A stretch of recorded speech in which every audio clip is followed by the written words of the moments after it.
We've listened to community, we've acted upon what community have said, and we're seeing big changes now, both through the environment group and through things like carnival, community action stuff. We've opened a Whitley Bay big local shop where community come in and do stuff. Location we've got here is right on the main street in Whitley Bay, Whitley Road, right at a junction, and I think that helps because people kind of have to slow down here, so they look in the window, and we developed a community notice board in the window, and it's become a bit of a place where people stop to look at things as they're crossing the road. And I like to sew, and we decided there was something coming on at Christmas, we would do a fair, but we had nothing. I go to coffee mornings, and I stood up and I asked anybody if they had any sewing machines they didn't want. So we collected about 5 or 6 sewing machines. They were given to me, and we brought them here, and we started. And we needed fabrics and such like, and we went round the shops at Duke's Curtains and Soft Furnishings to get their, they have a catalogue with all the fabrics, and we got all these for nothing.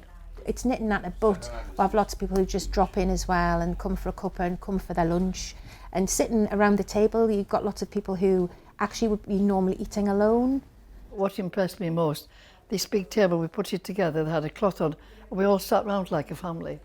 And to sit round with people as a family, I was very impressed with that, yeah. what having this lease has allowed us to do is to give people in the community a space to use this place for the kind of things they want to do. So we're not having to organise everything and put everything on because we don't really have the sort of time or the capacity to do that.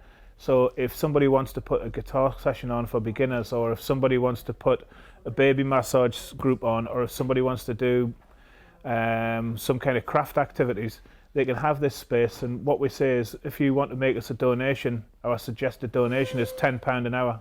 Some days we can have maybe 50 people pass through this place. It's been a big project, but now it's up and running, it kind of looks after itself. We've got it organised. I finished work a year ago today, and I was a bit lost for a while. I didn't know what to do. Then I found them, and it's been great. They're all inspiring. A lot of the people who have health problems or various other problems, but it's great to get together and sit and talk and thrash out problems or just have a laugh and a cup of tea. And I really, I'm glad I found them and got involved with them. It's been wonderful for me. It's opened and given me a new lease of life, a lot of interest, and I love it. The connections that have been made between people are the thing I really value the most. And I think my colleague Sarah would probably say the same, that we've had people coming in here who are chalk and cheese, and now they're kind of best friends. Community's really been coming together again, and we're getting some new housing as well. There's been obviously physical regeneration that the council have led through focus on the seafront, improving the promenades. There's a huge regeneration project happening around what is locally called the Dome. Our input into that has been the development of this thing you can see behind us, which is a master plan for Whitley Bay.